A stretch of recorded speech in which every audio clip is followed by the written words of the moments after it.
국제 바칼로레아 공식 인증 절차를 시작한 학교가 충북에서 처음 나왔습니다. 충북교육청은 4년 안에 10개 학교의 인증을 받을 계획입니다. 충청북도가 민원인들의 불편을 해소한다면서 도입한 AI 민원 전화 서비스가 오히려 직원들의 업무 편의만 개선했다는 지적이 나오고 있습니다. 숙박비 문제로 여관에 불을 질러 투숙객들을 숨지게 한 40대가 구속됐습니다.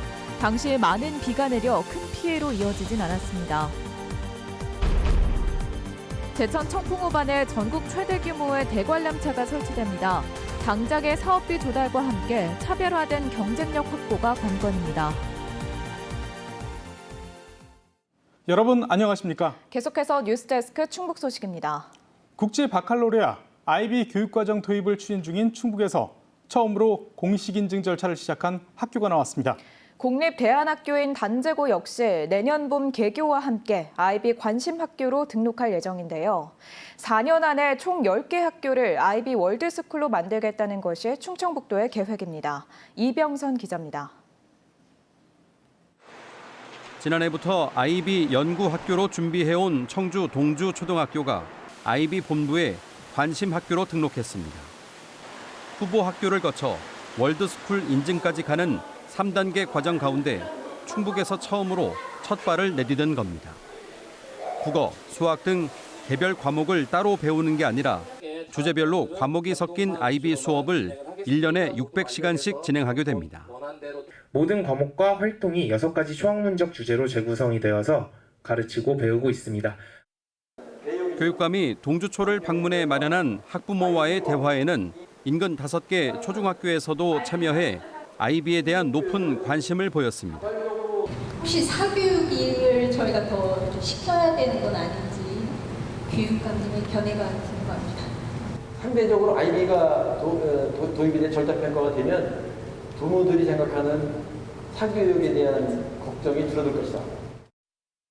동주초에 이어 공립대안학교인 단제고 역시 내년 3월 개교와 함께 IB 관심학교로 등록해 수업을 진행하게 됩니다.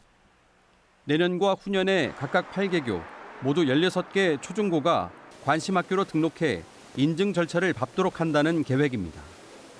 평생 자신의 능력을 다양한 곳에 사용할 수 있는 역량을 가지게 될 것입니다. 충북교육은 그런 면에서 새로운 교육 패러다임의 변화를 추구하겠습니다. 토론식 수업과 논술형 평가로 이루어진 IB의 조건은 교사의 역량이 먼저 갖춰져야 한다는 것. 학교 현장의 자발적인 참여와 변화, 학부모의 관심이 뒷받침된다면 4년 안에 충북에서도 IB 월드스쿨 10개 학교를 만들어내겠다는 것이 충북교육청의 목표입니다. MBC 뉴스 이병선입니다. 충청북도가 민원인들의 불편을 해소하겠다면서 인공지능을 활용한 AI 전화 응대 서비스를 시작했습니다. 충청북도는 AI 덕분에 직원들의 업무 편의가 개선됐다고 밝혔지만 정작 민원인들은 더 불편한 경우가 적지 않다고 합니다. 허지희 기자가 보도합니다. 충청북도 대표 전화로 전화해봤습니다. AI 보이스봇이 전화를 받습니다. 충북을 새롭게, 도민을 신나게. 안녕하세요. 충북도청 AI 상담사입니다. 구체적인 담당 업무로 전화 연결을 요구하자 통계 업무를 담당하는 과로 전화 연결해 드릴까요? 네. 담당 직원 통화가 어렵다며 상담원으로 연결됩니다. 현재 담당 직원 연결이 어려워. 이번엔 투자 유치로 연결을 요청해봤습니다. 1분 넘게 3차례 질문을 했지만 소속 부서명을 투자유치부, 투자유치과 중에서 말씀해 주세요. 투자유치부. 죄송합니다. 현재 담당 직원 연결이 어려워. 결국 담당자 연결은 실패하고 상담원으로 연결됩니다. 충청북도가 2,200만 원을 들여 지난 7월부터 도입한 AI 보이스 봇입니다. 충청북도는 지난 2달간 상담원으로 직접 전화 연결이 57%나 줄어 직원들의 업무 편의가 대폭 개선됐다고 밝혔습니다. 여건 주차 같은 주요 민원에 즉각 반응해 담당 부서로 연결되도록 설정해 상담 대기 시간도 줄어들었다는 설명입니다. 하지만 몇 가지 주요 민원을 제외한 다른 부서 연결은 원활하지 않았습니다. 홈페이지 조직도에 나온 업무 내용을 AI에 입력했더니 여러 업무가 중복되는 상황을 이해하지 못했다는 겁니다. 수사유치 업무를 맡고 있는 사람들이 여러 분야에서 있기 때문에 어느 부서로 과연 줄까 이게 고민이 되기 때문에 그런 부분에 대해서는 저희 이제 전화 교환 상담원에게 직접 연결해 주도록 이렇게 조치를 취하고 있습니다. 하지만 조직도 상에 있는 업무를 그대로 말해도 이해를 못해 상담원으로 연결되는 경우가 많았습니다. 결국 민원인 입장에선 상담원으로 연결되는 결과는 똑같은데 AI와 몇 차례 단계를 더 거쳐야 하는 불편이 생겼습니다. 상담사분들이 결국에는 더 많은 상담과 관련된 민원들을 처리해야 되는 어려움이 존재한다고 알려져 있습니다. 인공지능의 과도한 투입은 아무리 추세라 할지라도 많은 검토가 사전에 좀 필요하지 않을까. 민원인 편의를 위해 도입한 AI 상담 서비스가 오히려 불편을 야기하는 경우도 많아 꼼꼼한 보완이 필요해 보입니다. MBC 뉴스 허지입니다. 업무 공간인 충북도청 본관을 문화 공간으로 바꾸려는 김영환 충북지사의 계획에 대해 우려의 목소리가 나오고 있습니다. 충북 시민사회단체 연대회의는 성명을 통해 전혀 공감할 수 없다면서 김 지사가 지금 해야 할 일은 업무 효율을 높이기 위한 사무공간 확충이라고 비판했습니다. 또 문화시설은 빈 건물을 활용해 조성하라며 잠시 근무하다 떠날 도지사가 도청을 마음대로 하려는 행태에 유감을 표한다고 밝혔습니다. 중부내륙특별법 전부 개정안이 이번 달 안에 발의될 것으로 예상되는 가운데 국민의힘 이종배 의원이 대표 발의를 맡을 것으로 보입니다. 같은 당 박덕흠 의원이 당초 대표 발의에 강한 의지를 보였지만 최근 이 의원이 사전 협의 없이 자체 개정안을 발의하면서 양보한 것으로 확인됐습니다. 충청북도는 박 의원이 고사하겠다는 뜻을 전했다며 이종배 의원이 낸 개정안에서 빠진 특례를 추가해 수정 보완하는 쪽으로 추진 중이라고 밝혔습니다. 숙박비 문제로 갈등을 빚다 여관에 불을 질러 투숙객 3명을 숨지게 한 40대가 구속됐습니다. 방세가 밀려 쫓겨나자 화가 나 불을 지른 건데 숨진 3명은 모두 일용직 노동자로 여관 장기 투숙객이었습니다. 김은초 기자가 보도합니다. 새빨간 불길이 타오르고 주변에선 검은 연기가 끊임없이 솟구칩니다. 건물 내부는 온통 새까맣게 타버렸고 천장과 벽지는 뜯겨나갔습니다. 청주시 남주동의 한 3층짜리 여관에서 불이 나 건물 안에 있던 투숙객 3명이 모두 숨졌습니다. 여기서 잤다가 목구멍이 앓게해서 빼봤더니 연기가 자욱해요. 조금 늦었으면 저도 어떻게 될 뻔했다는 생각이 들어갖고 굉장히 무섭고 떨리더라고요. 건물에 불을 지르고 달아났다가 3시간 만에 체포됐던 48살 김모 씨에게 구속영장이 발부됐습니다. 경찰 조사 결과 김 씨는 일용직으로 일하며 다달이 방세를 내고 생활하는 달방살이를 1년 넘게 이어오다 이달 초 여관을 인수한 새 주인과 숙박비 결제를 두고 다퉈왔습니다. 투숙비 27만 원을 내지 못해 사건 전날 퇴실을 당한 김 씨는 비가 내리던 새벽에 갈 곳이 없어 여관으로 돌아왔다가 방문이 잠겨있자 격분해 불을 지른 것으로 조사됐습니다. 숨진 3명은 모두 일용직 노동자들로 김 씨처럼 여관에서 장기간 투숙해왔습니다. 돌아가실 줄 몰랐어요? 하실 말씀 따로 없으세요? 화재 당시 비가 내리지 않았다면 불길은 더 크게 번질 뻔했습니다. 지난 21일 새벽 청주에는 호우경보가 내리면서 시간당 44mm의 비가 쏟아지고 있었습니다. 대문 여는 순간에 지금 여기 입구에서 빨간 불이 지금 막 난리가 났어. 저 나무에 불이 붙었다면 이제 난리 난 거지. 비가 와서 그랬더니 막 적셔줘서. 바로 옆 건물 외벽에는 LP 가스통도 있었습니다. 불이 난 건물 주변은 좁은 골목 사이로 주택들이 다닥다닥 붙어있는 동네여서 자칫하면 불길이 크게 번질 수 있었습니다. 연기나 이런 게 비가 오니까 밖으로 나가는 것보다는 그래서 2층, 3층으로 계속 그 계단을 타고 올라간 거고요. 불이 난 여관은 1985년에 지어져 스프링클러 의무 설치 대상이 아니었는데 충북 도내 전체 숙박업소 1,037곳 중 90%가 넘는 941곳은 이처럼 스프링클러가 설치되지 않은 것으로 나타났습니다. MBC 뉴스 김우초입니다. 지난 주말 충북에서 발생한 집중호우 피해와 관련해 충청북도가 현장 조사에 착수했습니다. 충청북도는 호우특보가 내려졌던 11개 시군 담당자들과 함께 다음 달 1일까지 사유시설 피해 조사를 진행하고 공공시설은 이번 주말까지 확인을 마칠 계획입니다.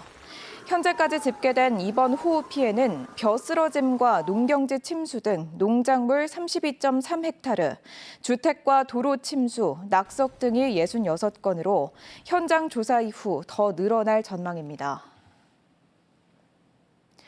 충청북도와 충청북도 교육청, 충북경찰청이 아동과 청소년을 대상으로 한 딥페이크 성범죄에 공동 대응하기로 했습니다.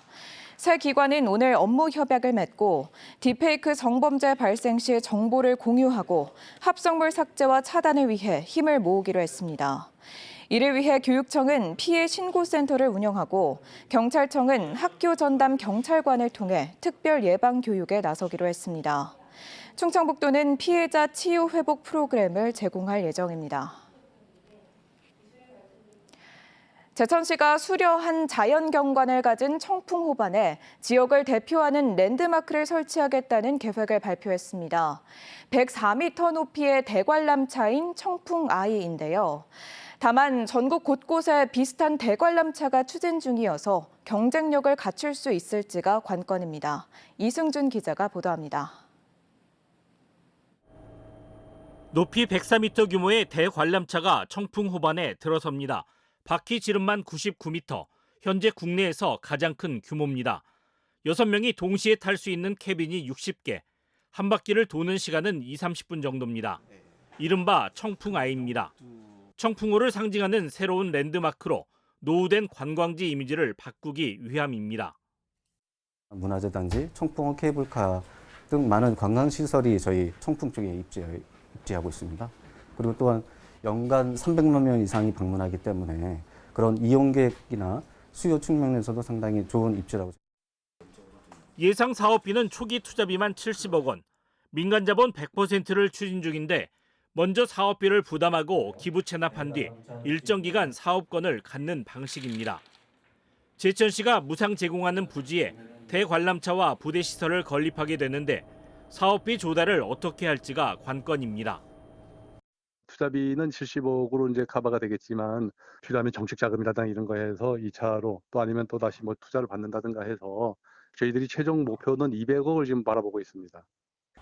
이미 영국 런던의 명물이 된 런던 아이와 서울에서 2027년 말 완공 예정인 서울링 등 대관람차가 랜드마크로 자리 잡은 가운데 제천의 청풍 아이는 오는 2026년 완공을 목표로 하고 있습니다. 하지만 속초와 사천, 광주에 이어 서울과 영덕, 세종까지 대관람차 경쟁에 뛰어들면서 차별화된 경쟁력을 갖출 수 있을지 우려의 시선도 적지 않습니다. MBC 뉴스 이승준입니다. 전 청와대 비서실장을 비판하는 과정에서 종북을 넘어 충북이란 표현을 쓴 오세훈 서울시장에 대해 더불어민주당 충북도당이 사과를 요구했습니다. 민주당은 논평을 통해 종북보다 더한 멸칭으로 충북을 사용해 충북 도민을 모욕했다며 충북이란 단어를 쓰면서 충청북도를 연상하지 못했냐고 비판했습니다. 이에 대해 국민의힘 충북도당은 언어 유희의 뒤에 숨어 사실을 호도하지 말고 남북관계에 대한 민주당 충북도당의 입장을 세세하게 밝히라고 맞받았습니다. 충북경찰청 소속 30대 순경이 음주운전을 하다 사고를 낸 혐의로 불구속 입건됐습니다. 지난 21일 새벽 청주시 강서동에서 면허 취소 수치인 혈중 알코올 농도 0.08%를 넘는 만취 상태로 차를 몰다 도로 경계석을 들이받고 현행범 체포됐습니다. 경찰은 해당 순경을 직위 해제하고 조만간 징계위원회에 회부할 예정입니다. 2024 제천 한방바이오 박람회가 다음 달 2일부터 엿새 동안 제천 한방엑스포공원에서 열립니다. 이번 박람회는 조선시대 어이 이공기 추모제를 시작으로 한방의 전통과 최첨단 천연물 산업에 대한 다양한 정보를 얻을 수 있도록 준비됐습니다. 특히 올해는 내년 국제 한방 천연물 엑스포의 사전 행사로 제천이 선도하는 천연물 산업과 한방 바이오 산업의 융합을 중심으로 다채로운 프로그램이 진행될 예정입니다. 비행 안전구역이라도 일정 높이 미만의 건축물에 대해서는 인허가 절차가 간소화됩니다. 청주시와 업무 위탁 합의서를 체결한 공군사관학교는 남일면과 문이면 해발 고도 118.64m 미만의 건축물에 대해서는 별도 협의 없이 건축에 동의하기로 했습니다. 또 공군 17 전투 비행단은 오창읍과 오송읍에 있는 자연상태 지표면으로부터 30m 높이 미만의 건축물에 대해 청주시에 위탁합니다. 뉴스 마칩니다. 잠시 후 스포츠 뉴스가 이어집니다. 고맙습니다.